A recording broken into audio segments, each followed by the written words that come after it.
पहा मुलांनो, अपूर्णांकाचा एक छान प्रश्न घेऊन आले पहा मी तुमच्यासाठी. काय आहे, अपूर्णांकाची तुलना करायची. तुलना करायची म्हणजे काय? कोणता अपूर्णांक लहान, कोणता मोठा.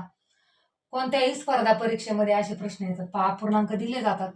जरी अपूर्णांक बघितले तर आपल्या एक गोष्ट लक्षात येते की प्रत्येक अपूर्णांकाचा अंश काय आहे? 1 आहे. आणि या खालचे जे अंक आहेत ते छेद आहेत पहा. म्हणजे समान अंश आहे.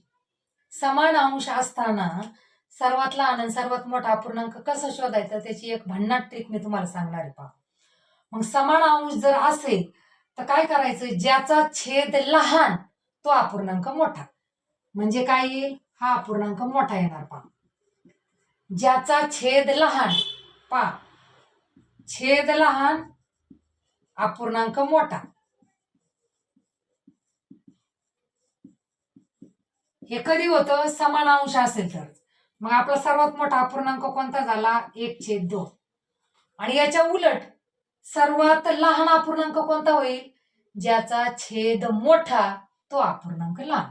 मग आता पहा इथं 4, 5, 12, 7, 8, 2 याच्यामध्ये 12 हा सर्वात मोठा छेद आहे. म्हणजे सर्वात लहान अपूर्णांक कोणता झाला? 1/12. म्हणजे एखाद्या गोष्टीचे, एखाद्या आकृतीची, समजा ही आकृती आहे, हिचे 2 भाग केले, 2 पैकी 1 घेतला आणि तेवढीच आकृती आहे, हिचे 12 भाग करायचे आणि 12 पैकी 1 घ्यायचा आहे. म्हणजे याच्यावरनं तुमच्या लक्षात आलं असेल पहा. समान अंश असेल तर ज्याचा छेद लहान तो अपूर्णांक मोठा आणि ज्याचा छेद मोठा तो अपूर्णांक लहान. एवढं लक्षात ठेवायचंय पहा. आली ट्रिक लक्षात? ट्रिक जर लक्षात आली असेल तर व्हिडिओला लाईक अँड शेअर करा.